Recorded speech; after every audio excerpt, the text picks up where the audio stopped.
In December 2023, a Las Vegas family's story ended in unimaginable horror. Skinara Patterson, a 34-year-old entrepreneur and devoted mother, made a fateful decision to help her husband Marvin secure release from jail.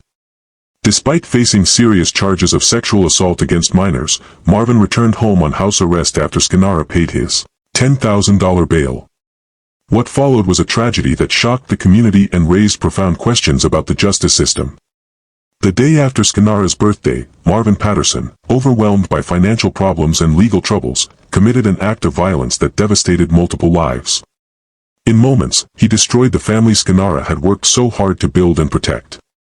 This is True Crime Stories Uncovered, where we examine the human stories behind shocking headlines. Before we continue with this heartbreaking case, please take a moment to subscribe to our channel. Your subscription helps us bring these important stories to light. We also invite you to share your thoughts in the comments below. What warning signs do you think might have been missed in this case? How can our justice system better protect families? Your perspective matters in these difficult conversations. Skinara Patterson's life embodied resilience and determination.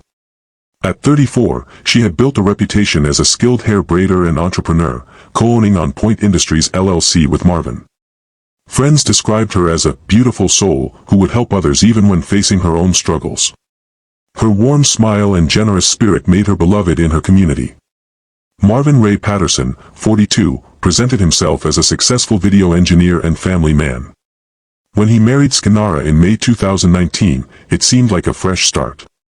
Their blended family included Skinara's children from previous relationships, 14-year-old Kezia Cohn and 11-year-old Derek Cox, along with their shared daughter, 6-year-old Zemira Patterson. On social media, the Pattersons portrayed the image of a happy, thriving family. They ran a side business called Unsolved Customs, creating custom clothing and party favors. Skinara's dedication to her children was evident in everything she did, from attending school events to creating special moments at home. Kezia was developing into a thoughtful teenager with dreams of helping others, while young Zemira charmed everyone with her boundless energy and creativity. Derek, at 11, was finding his own interests and forming his identity. But beneath this facade of normalcy, troubling issues lurked.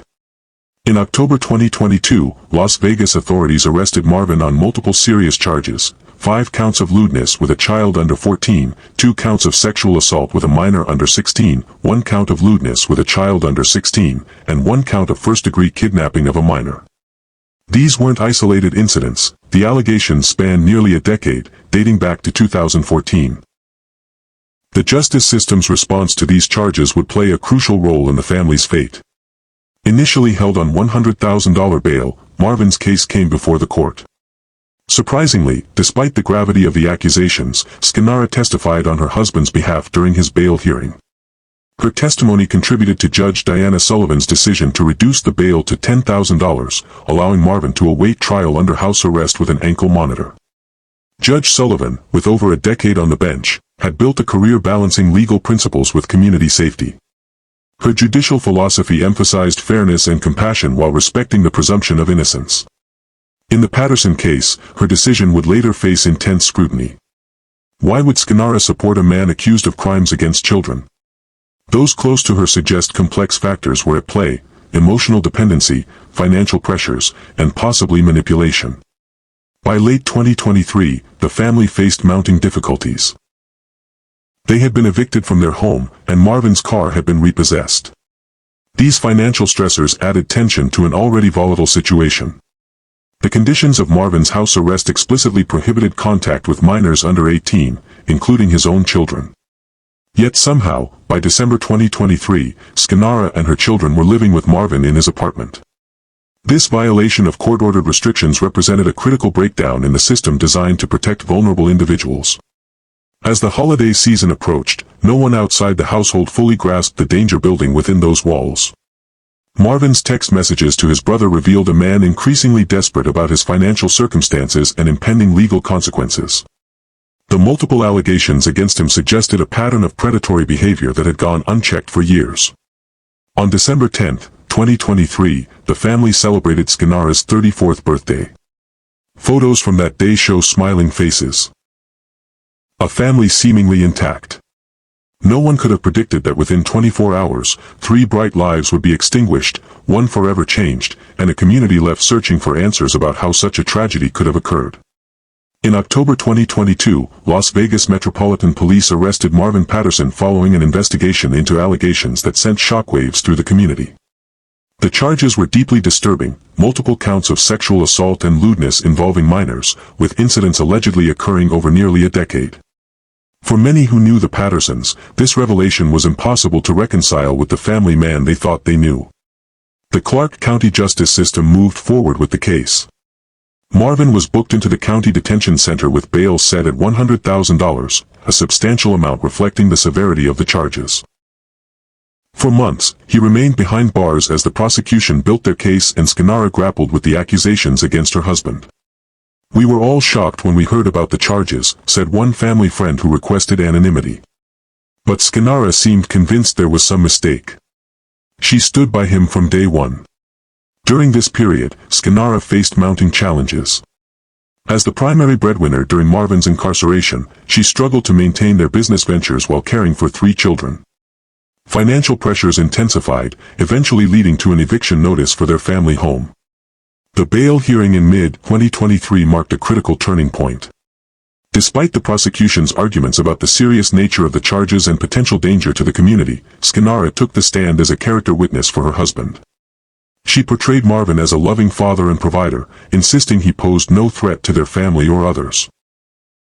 Judge Diana Sullivan, known for her measured approach to bail decisions, weighed the testimony carefully. Her judicial record showed a commitment to balancing defendants' rights with public safety concerns. After consideration, she reduced Marvin's bail to $10,000, an amount Skinara could manage to pay, with strict conditions: house arrest, electronic monitoring, and absolutely no contact with anyone under 18 years old, including his own children. The conditions were explicit, explained a court official familiar with the case. Patterson was prohibited from residing with or having unsupervised contact with minors while awaiting trial. These weren't suggestions, they were legal requirements. By late summer 2023, Marvin had been released on house arrest. Initially, he lived alone while Skinara and the children stayed elsewhere. But financial hardship continued to plague the family. Unable to maintain 2 households on their dwindling income, a dangerous decision was made. Against court orders, Skinara and the children moved in with Marvin. This critical violation went undetected by authorities. The monitoring system tracked Marvin's location but couldn't determine who else was in the residence. Without regular compliance checks, the family's living arrangement continued unchallenged. Text messages later recovered from Marvin's phone revealed his deteriorating mental state during this period. He complained to his brother about mounting debts, his inability to find work due to the pending charges, and his fear of a lengthy prison sentence if convicted. "I'm watching everything fall apart," he wrote in one message. "They're going to take everything and lock me away." December brought additional stressors. The holiday season highlighted their financial limitations. Marvin's car was repossessed, further restricting the family's mobility and independence. Court documents indicated his trial was scheduled for early 2024, with prosecutors expressing confidence in their case based on testimony from multiple alleged victims. On December 10, 2023, the family celebrated Skinara's 34th birthday. Photos posted on social media showed them smiling together, Skinara, Marvin, and the 3 children, creating an illusion of normalcy despite the extraordinary circumstances. A neighbor reported hearing arguments from the apartment that evening, raised voices that eventually quieted. "They seemed stressed, but I never imagined what would happen next," the neighbor later told police. As night fell on December 10, Skinara sent a text to her best friend, "We'll get through this somehow." I have to believe that. It would be her final message. The compounding pressures, legal, financial, and emotional, had created an environment of intense strain. While probation officers monitored Marvin's location through his ankle bracelet, they remained unaware of the volatile situation developing inside the apartment. The safety measures designed to protect the family had failed at the most fundamental level, enforcement of the no-contact order that should have kept Marvin separated from the children. By morning, the tension that had built over months would explode into violence that would devastate a family and shock a community. The morning of December 11, 2023, began like any other in Las Vegas. Children boarded school buses, commuters filled the highways, and the winter sun cast long shadows across the city. No one could have predicted the horror unfolding inside the Patterson apartment. Around 10 a.m., Marvin sent a troubling text to his brother. "I can't do this anymore. I'm sorry."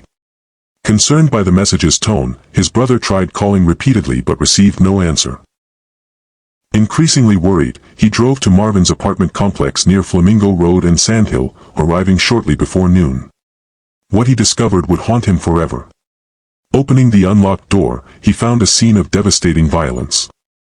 Marvin had shot Skinara, 14-year-old Kezia, and 6-year-old Zemira before turning the gun on himself. The three were pronounced dead at the scene. Miraculously, 11-year-old Derek, though critically wounded, showed signs of life. The brother immediately called 911, explained Lieutenant Jason Johansson of the Las Vegas Metropolitan Police Department. His quick action gave Derek the best possible chance of survival. Emergency responders arrived within minutes, securing the scene while paramedics rushed Derek to University Medical Center's trauma unit. Surgeons worked tirelessly to repair the damage caused by a gunshot wound to his head. Against overwhelming odds, Derek survived the initial surgery, though doctors warned of a long, uncertain recovery ahead. As crime scene investigators processed the apartment, a clearer timeline emerged. Evidence suggested the shootings occurred in the early morning hours, shortly after midnight. Neighbors reported hearing what they thought might have been fireworks or car backfires around 1 a.m. but didn't investigate further. In retrospect, the signs were there, said one neighbor who had occasionally exchanged greetings with the family. They seemed stressed lately, but who isn't? You never think something like this will happen where you live. The discovery of Marvin's recent text messages revealed his deteriorating state of mind. Financial problems, the pending criminal case, and the stress of violating his release conditions by living with his family had created a perfect storm of desperation. Yet nothing in his communications explicitly threatened violence, leaving friends and family wondering if the tragedy could have been prevented. As word spread throughout the community, shock and grief followed. Teachers and classmates of Kezia and Zemira gathered for an impromptu vigil outside their schools. Co-workers of Skinara shared memories of her kindness and resilience. Many expressed anger and confusion about how Marvin had been allowed access to his family despite the bail conditions explicitly forbidding contact with minors. "There was a breakdown in the system," said a victim advocate who works with families affected by violence. "Someone should have been checking to ensure those court orders were being followed. 3 people paid the ultimate price for that failure." At University Medical Center, Derek fought for his life, surrounded by extended family who had rushed to his bedside. Doctors prepared them for a long road ahead. Even if he survived, the bullet had caused significant brain trauma that would require extensive rehabilitation. By evening, the tragedy had become national news, highlighting issues of bail reform, monitoring of offenders on pretrial release, and the devastating impact of domestic violence. Law enforcement officials faced difficult questions about the monitoring of Marvin's house arrest and why violations of his no-contact order went undetected. As the community mourned, attention turned to how such a tragedy could have been prevented and what would become of Derek, the lone survivor of a family destroyed from within. The days following the tragedy revealed a community in mourning and a system under scrutiny. As police completed their investigation, extended family members faced the heartbreaking task of planning 3 funerals, for Skinara, Kezia, and Zemira. A GoFundMe campaign quickly raised thousands of dollars to help with expenses and to support Derek's ongoing medical care. Skinara was sunshine in human form, said her best friend at the memorial service. She loved fiercely and believed in second chances. That's who she was, always looking for the good in people, even when others couldn't see it. Media coverage prompted intense debate about the judicial decisions that had allowed the tragedy to occur. Judge Diana Sullivan, who had reduced Marvin's bail from $100,000 to $10,000, declined specific comment on the case but issued a general statement: "Our justice system requires balancing the presumption of innocence with public safety. When that balance fails, we must examine why and implement changes to prevent future tragedies." Critics questioned how Marvin had been able to violate his release conditions so flagrantly without consequences. Electronic monitoring had tracked his location but not who was present in his residence. The probation department acknowledged a heavy caseload had prevented officers from conducting regular in-person checks that might have revealed the family's living situation. This was a systematic failure, explained criminal justice reform advocate Marcus Johnson. The court issued clear conditions, but without proper enforcement, those conditions became meaningless. The ankle monitor created an illusion of supervision rather than actual oversight. Records showed Marvin had complied with all check-ins and court appearances. His ankle monitor never triggered location violations. Without specific concerns raised to authorities, his case hadn't been flagged for enhanced supervision despite the serious nature of his charges. At University Medical Center, Derek continued his remarkable fight for survival. After multiple surgeries, doctors cautiously upgraded his condition from critical to serious. The 11-year-old faced months of physical and emotional rehabilitation. His maternal grandmother received temporary guardianship and vowed to provide the stable, loving home he would need during recovery. "That boy is a fighter," his grandmother told reporters. "He's lost so much, but we're going to make sure he knows how loved he is every single day." Neurologists remained cautiously optimistic about Derek's recovery but warned of potential long-term effects from his traumatic brain injury. A child psychologist specializing in trauma began working with him to address the emotional impact of losing his mother, siblings, and the violent circumstances surrounding their deaths.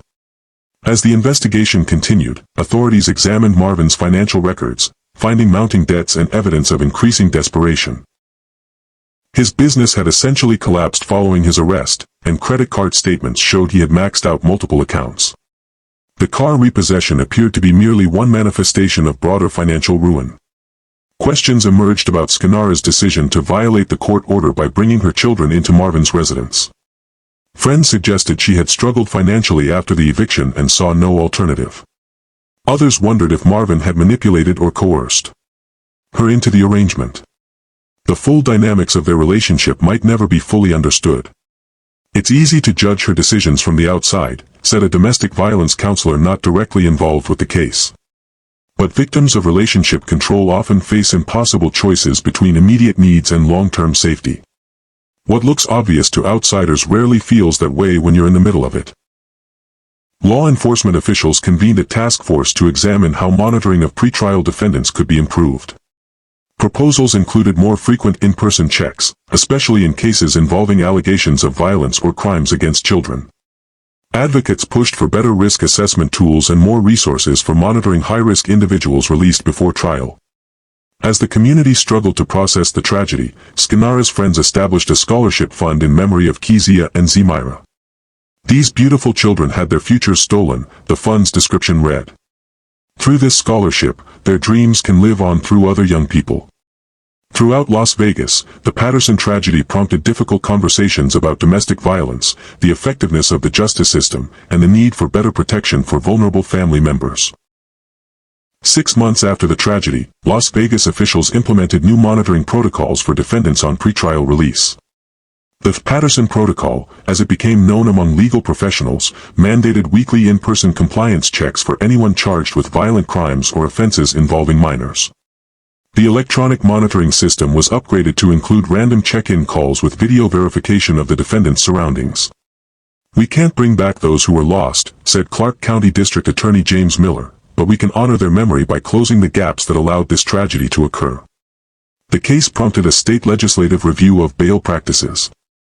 Lawmakers introduced the Family Protection Act, which would require judges to consider a more comprehensive risk assessment before setting bail in cases involving domestic violence or crimes against children. The bill included funding for additional pretrial services officers to ensure proper monitoring of release conditions. Judge Diana Sullivan participated in judicial training sessions about risk assessment in bail decisions. While never directly addressing the Patterson case due to ethical constraints, her presentations emphasized the importance of enforcement mechanisms for protection orders. "A court order is only as effective as its enforcement," became her oft-quoted principle.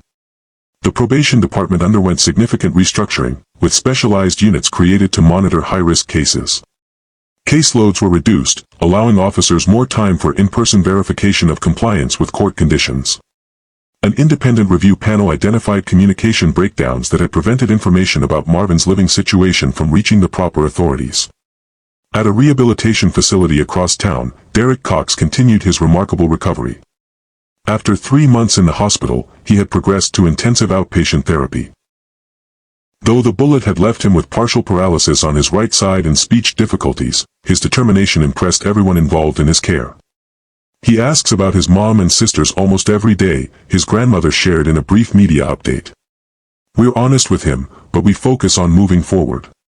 Each small victory in therapy is a step toward reclaiming his life.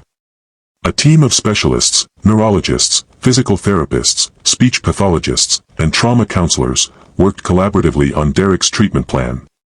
The community's continued financial support ensured he received cutting-edge care that insurance alone wouldn't cover. A trust fund established for his future education had grown to over $200,000. Local schools expanded their counseling resources and implemented training to help teachers recognize warning signs of family violence. Kezia's former teacher led an initiative to create safe spaces where students could disclose concerns about home situations. Children often see and hear what adults miss, she explained. We need to create environments where they feel safe sharing those observations. The case became a teachable example at the Las Vegas Metropolitan Police Academy, where officer training now included enhanced instruction on monitoring compliance with protection orders. Dispatchers received specialized training on prioritizing calls related to restraining order violations. As the one-year anniversary of the tragedy approached, attention turned to Derek's progress and the effectiveness of the newly implemented reforms. The Patterson case had exposed critical weaknesses in the justice system, but the question remained, would the changes be enough to prevent future tragedies? On December 11, 2024, exactly 1 year after the tragedy, hundreds gathered at a Las Vegas community center for a memorial honoring Skinara, Kezia, and Zemira. Candles illuminated photographs of the three, while speakers reflected on their lives and the changes implemented in the wake of their deaths. The most poignant moment came when Derek, now 12, slowly walked to the podium with the assistance of a cane. Despite ongoing challenges with his speech, he delivered a clear message: I miss them every day, but I want their story to help others. His resilience had become a symbol of hope amid despair. Though still requiring regular therapy, Derek had returned to school part-time, supported by dedicated educators and a specialized learning plan. His grandmother reported that he had recently started playing adaptive basketball, a sport he had loved before the shooting. The bullet took some of his mobility, but none of his spirit, she said. Some days are harder than others, but he keeps moving forward. The Patterson Protocol had been fully implemented across Clark County, with preliminary data showing promising results. In its first 6 months, the enhanced monitoring system had identified 47 violations of no-contact orders that might otherwise have gone undetected. Each represented a potential tragedy prevented. The Family Protection Act had passed with bipartisan support, allocating $3.2 million for improved pretrial services across Nevada.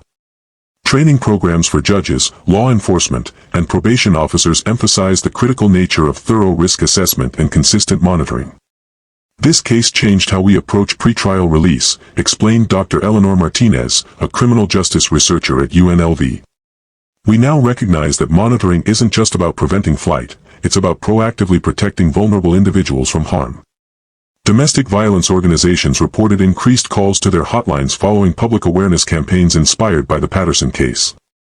One shelter director noted, Skinara's story resonates because it shows how complex these situations can be. It helps people understand that leaving isn't always simple, especially when financial security is at stake. The tragedy had also prompted difficult conversations about believing victims of sexual assault. The multiple allegations against Marvin Patterson, spanning years before the murder-suicide, highlighted the importance of taking such accusations seriously. We'll never know if a different response to those earlier allegations might have changed this outcome, said a victim's advocate. But we do know that creating systems where victims feel heard and protected is essential.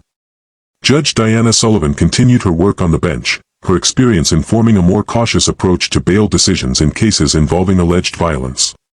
Without referring directly to the Patterson case, she frequently emphasized to colleagues the weight of such decisions. Every order we issue carries consequences.